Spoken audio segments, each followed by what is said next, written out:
বন্ধুরা, তোমরা যারা এসব একঘেয়েমি গল্প শুনতে শুনতে ক্লান্ত হয়েছ তাদের জন্য নিয়ে এসেছি একদম খোলামেলা অডিও গল্প। এসব অডিও গল্পের ওয়েবসাইটের লিংক কমেন্ট দেওয়া আছে, আর কিভাবে সাইটস থেকে গল্প শুনবে সেটা টিউটোরিয়াল দেওয়া হলো। সাইটে ঢোকার পরে এরকম বিজ্ঞাপন আসলে এখান থেকে কেটে দেবেন। যে গল্প শুনতে চান সেটাই ক্লিক করার পর যদি অন্য জায়গায় নিয়ে যায় তাহলে ব্যাক বাটন চাপ দিতে হবে, তারপর আবার গল্পের উপর ক্লিক করতে হবে, তারপর এই জায়গা থেকে প্লে বাটনে ক্লিক করতে হবে। প্লে বাটনে ক্লিক করার পর যদি আবার বিজ্ঞাপন আসে তাহলে বিজ্ঞাপন এখান থেকে কেটে দিতে হবে। আমার নাম আরশি, আমি ইতিহাস বিভাগের একজন আগ্রহী ছাত্রী। ইতিহাস সবসময় আমার খুব প্রিয় বিষয়। আমার সৎ ভাই সুমন ভাইজা বয়স 21, তার সঙ্গেও আমার একই কলেজে পড়াশোনা। আমি প্রথম বর্ষে আর ভাইয়া দ্বিতীয় বর্ষে। আমরা একসঙ্গে ইউনিভার্সিটিতে যাই প্রতিদিন সকালে।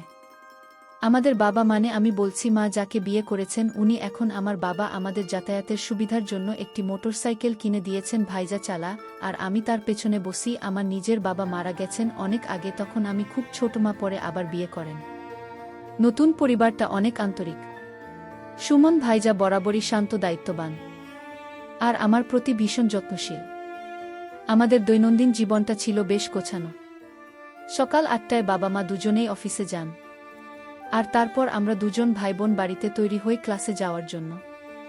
একটা মাত্র বাথরুম, তাই সাধারণত আমি আগে গোসল করি, তারপর ভাইজা। আমি একটু বেশি সময় নেই, কারণ মেয়ে হিসেবে একটু প্রস্তুতির বাড়তি সময় তো লাগেই। সেই রুটিন মাফিক জীবনের একদিন হঠাৎ একটা ছোট্ট ঘটনা ঘটে গেল, যেটা আমার মনকে একটু অস্থির করে দিয়েছিল। সেদিনও মা বাবা অফিসে গেলেন যথারীতি। আমি বস্তা শেষ করে বাথরুমে ঢুকে দরজা বন্ধ করলাম।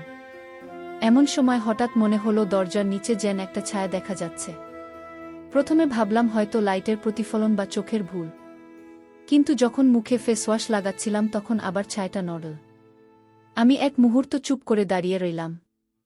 মনে হচ্ছিল কেউ যেন বাইরে দাঁড়িয়ে আছে, কিন্তু বাড়িতে তো তখন আমি আর ভাইজা ছাড়া আর কেউ ছিল না। মাথার ভেতরে অনেক চিন্তা ঘুরতে লাগল। হয়তো কিছুই না, হয়তো এটা নিছক কাকতালীয় কিছু। কিন্তু সেই মুহূর্তটা আমার মনে এক ধরনের আলোড়ন তৈরি করেছিল, যেটা সহজে ভুলে যাওয়া যায় না। এরপর গোসল শেষ করে বেরিয়ে এলাম, কিন্তু একটা অদ্ভুত অনুভূতি তখনও ভেতরে রয়ে গেল, সম্পর্কের গভীরতা বা জটিলতা। অনেক সময় এমন ছোট্ট ছোট্ট মুহূর্তেই জন্ম নেয়া। হয়তো সেটাও ছিল তেমনই কোনো শুরু। আমি চেষ্টা করছিলাম মনকে শান্ত রাখার, নিজেকে বোঝাচ্ছিলাম সব কিছুই হয়তো আমার ভুল দেখা, কিন্তু মনটা মানছিল না। আমি ধীরে ধীরে গোসল শেষ করে কাপড় পরে নিলাম। যখন ওড়নাটা তুলতে গেলাম তখন আবার দরজার নিচে একটা অস্পষ্ট নড়াচড়া দেখতে পেলাম। বুকের ভেতর যেন হালকা কাঁপন জাগল, মাথায় প্রশ্ন ভিড় করছিল, এই কিছুই ছায়া তবে কি? আমি আর দেরি না করে নিজের ঘরে চলে এলাম। প্রস্তুত হচ্ছিলাম ইউনিভার্সিটিতে যাওয়ার জন্য। কিছুক্ষণ পর ভাইরা ডাকল, চল, দেরি হয়ে যাচ্ছে।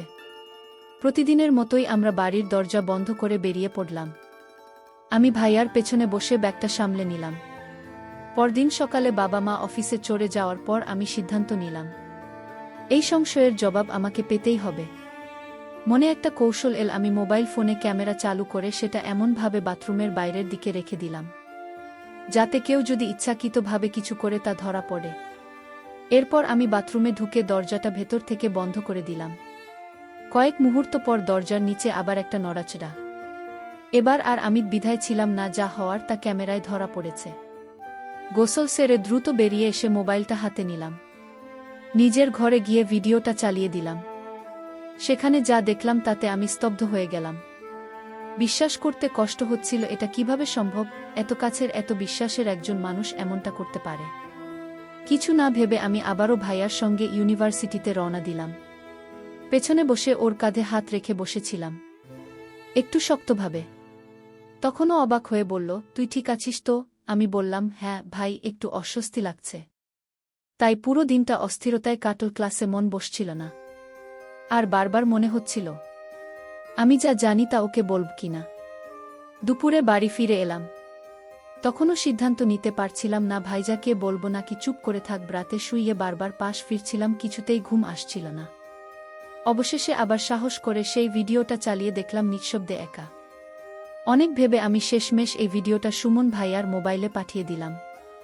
আমি চেয়েছিলাম সে জানুক আমি সব বুঝে ফেলেছি। সময় কাটছিল ধীরে ধীরে, 15 মিনিট, আধা ঘন্টা, তারপর 1 ঘন্টা পেরিয়ে গেল, কিন্তু কোনো উত্তর এল না। সারা রাত কেটে গেল এমনভাবেই, কোনো প্রতিক্রিয়া ছাড়া। পরদিন ছিল রবিবার, আমরা সবাই বাড়িতেই ছিলাম।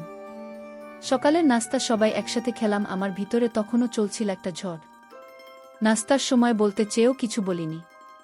ভাইয়ার আচরণ ছিল স্বাভাবিক, যেন কিছুই ঘটেনি। মনে হলো ভিডিওটা হয়তো সে এখনও দেখেনি। ঠিক তখন সকাল 10টার দিকে হঠাৎ মোবাইলে ভাইয়ের একটা মেসেজ এলো। আমার হাত যেন কেঁপে উঠল। তাতে লেখা ছিল, ভিডিওটা দেখেছি। মেসেজটা ছোট হলেও তার ভেতরে যেন অনেক কিছু লুকানো ছিল। আমি উত্তর দিলাম, কিন্তু এরপর থেকে ও আর কোনো উত্তর দিল না। দুপুরের খাবার টেবিলে আমরা সবাই একসাথে বসেছিলাম।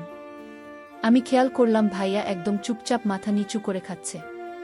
খাওয়া শেষে সে উঠে চলে গেল নিজের ঘরে। আমি বাবা মার সামনে বললাম, ভাই, একটু পর তোমার ঘরে আসব, একটা জায়গা বুঝিয়ে দিতে হবে। ও কিছু বলল না, কেবল চলে গেল। বাকি কাজ সেরে মা বাবা নিজেদের ঘরে চলে গেলেন। আমি তখন সোজা ভাইয়ার ঘরের দিকে গেলাম। দরজা ঠেলে ঢুকতেই দেখি সে জানালার পাশে চুপ করে দাঁড়িয়ে আছে। আমি নিঃশব্দে ঘরে ঢুকে দরজাটা টেনে লাগালাম। তারপর তার পাশে গিয়ে দাঁড়ালাম। ওর চোখে জল, মুখটা গম্ভীর। এতটুকু সময়েই বুঝতে পারছিলাম ওর ভিতরে অনেক কিছু জ্বলছে। ভাইজা আস্তে করে বলল, আমি সত্যিই দুঃখিত। ওর গলায় কাঁপুনি ছিল। আমি তার চোখের দিকে তাকিয়ে রইলাম, সে যেন আরও ভেঙে না পড়ে। তাই আমি একটা শান্ত অভিব্যক্তি নিয়ে আলতোভাবে তার কাঁধে হাত রাখলাম। আস্তে করে বললাম, এই বয়সে অনেক সময় অনেক কিছু ঘটে যায়। ফুলের মতো মনে হলেও তা নিয়ে নিজেকে শেষ করে দেওয়ার কিছু নেই। ভাইজা তখন বলল, কিন্তু আমরা তো ভাই বোন, এটা তো ঠিক না। আমি মৃদু হেসে বললাম, আমি জানি তুমি অনুতপ্ত, আমার কাছে সেটা বড় কথা। আমরা দুজনেই পরিণত দায়িত্ববান, তাই আমাদের যা কিছুই হোক সেটা যেন আমাদের সম্পর্কে অশ্রদ্ধা না আনে। আমার কথায় ভাইয়া খানিকটা স্বাভাবিক হলো। আমি বুঝতে পারছিলাম এই পরিস্থিতি একটা গুরুত্বপূর্ণ বাঘ, এটাকে কিভাবে সামলানো হবে সেটাই ভবিষ্যৎ ঠিক করে দেবে। আমি জানতাম ওর চোখে অপরাধবোধ রয়েছে, কিন্তু হয়তো আমি একটু বেশি কড়া কথা বলে ফেলেছি। ওর মুখের অভিব্যক্তি দেখে মনে হচ্ছিল খুব ভেঙে পড়েছে। তাই একটু হালকা হাওয়ায় ফেরানোর জন্য হেসে বললাম, এই যে এখন এত নীতির কথা মনে পড়ছে, সেদিন কিন্তু দরজার নিচের ছায়া নিয়ে তেমন চিন্তিত দেখায়নি। আমি কথাটা মজা করেই বলেছিলাম যেন পরিবেশটা আর ভারী না হয়। তারপর বললাম, তুমি সব সময় আমার পরিবারের একজন, সেটা কখনো পাল্টাবে না। এই বিষয়টা নিয়ে আর বেশি ভাবিও না। এরপর একটু মজা করে চোখ টিপে বললাম, কাল বিকেলে একটু সময় পেলে আমার সঙ্গে গল্প করো। খারাপ লাগছে সব ভেবে ও আমার দিকে চেয়ে রইল। কিছু বলল না, শুধু চুপচাপ তাকিয়ে রইল। সেদিন রাতের খাবারের টেবিলে ভাইজা হঠাৎ বলল, কাল ইউনিভার্সিটিতে একটা ছোটখাটো ইভেন্ট হচ্ছে, কিন্তু আমার ভাল লাগছে না যেতে। মা বললেন, তাহলে আর শিখেও যেতে হবে না। বাবা বললেন, তুমি খেলাধুলায় তো আগ্রহী ছিলে, এখন কি আর ইচ্ছা হয় না? ভাইজা মৃদু হাসল, আগে যেরকম ছিল এখন আর তেমন নেই। নতুন অনেকেই এসেছে, আমি বরং কালটা বাড়িতেই থাকতে চাই। আমি ভাইয়ার দিকে তাকিয়ে হালকা হাসলাম। পরদিন সকালে বাবা মা অফিসে বেরিয়ে গেলেন। আমি ধীরে ধীরে ভাইয়ার ঘরে গেলাম। সে তখন বিছানা আধা ঘুমে শুয়েছিল। বললাম, আজ তো ক্লাস নাই, সারাদিন কি করব? ও হেসে বলল, তুমি তো বলেছিলে একটু কথা বলতে চাও, তাই ভাবলাম সময়টা রাখাই যায়। আমি একটু হেসে বললাম, তুমি তো খুব সিরিয়াস হয়ে গেলে মনে হচ্ছে। ও কিছু না বলে চোখ মেলে আমার দিকে তাকাল, একটা মুচকি হাসি দিয়ে বলল, সব সময় না, আজ শুধু তোমার জন্য। আমরা কিছুক্ষণ গল্প করলাম, পুরনো কথা, ক্লাসের স্মৃতি, ছোট ছোট মজার ঘটনা। হঠাৎ আমি জিজ্ঞেস করলাম, তুমি কেন এমন ভাবে কথা বলো? মাঝে মাঝে মনে হয় আমাদের মধ্যে বন্ধুত্ব ছাড়িয়ে অন্য কিছু ভাবতে শুরু করছো। সে শান্তভাবে বলল, সব বন্ধুত্বের একটা গভীরতা থাকে, কখনো সেটা অনুভূতির থেকেও বেশি কিছু মনে হতে পারে। তবে সেটা মানে এই না যে সব সীমা পার হয়ে যেতে হবে। আমি কিছুক্ষণ চুপ করে রইলাম। ওর চোখে এক ধরনের সম্মান আর দ্বিধার মিশ্রণ ছিল।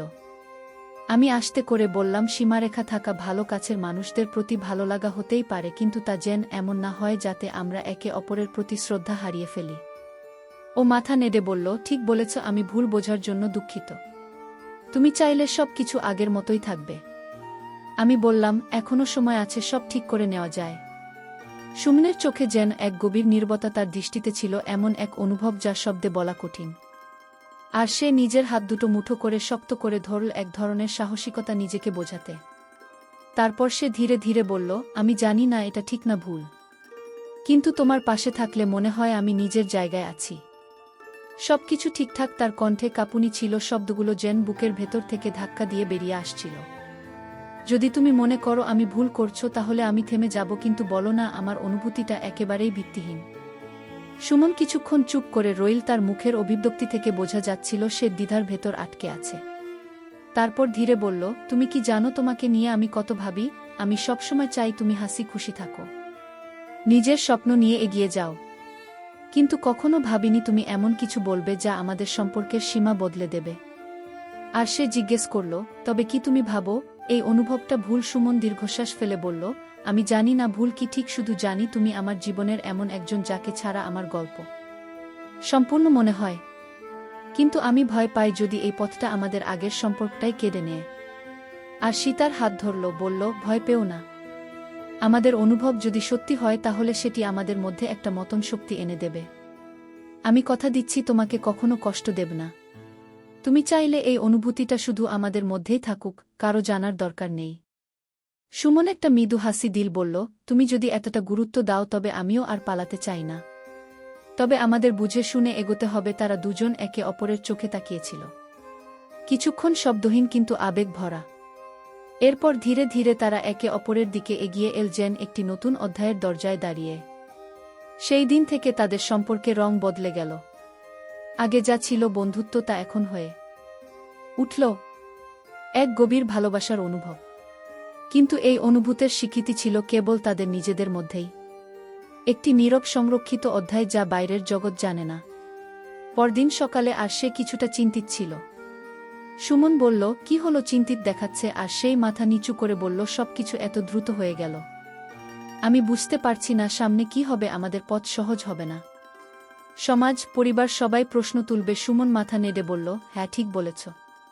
তাই এখন থেকে আমাদের প্রতিটি পদক্ষেপ সতর্ক হতে হবে।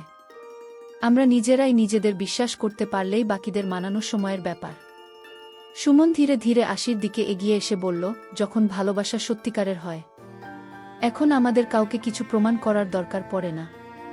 শুধু একে অপরের পাশে থাকাটাই সবকিছু। আর সে তার কথা একটু আশ্বস্ত হল। সে সুমনের চোখের গভীরে তাকিয়ে বুঝতে পারল এই মানুষটার সঙ্গেই তার মনের যোগ, ভয় পাওয়ার কিছু নেই। সুমন বলল, তুমি চাইলে আমরা আমাদের সম্পর্ক এখনই সবার সামনে আনতে পারি না, তবে সঠিক সময় এলে আমরা কাউকে লুকাবো না। আর সে হাসি মুখে বলল, আমি শুধু চাই আমরা যেন সবসময় একে অপরকে বুঝি। যদি বিশ্বাস থাকে সব বাধা আমরা পার করতে পারব।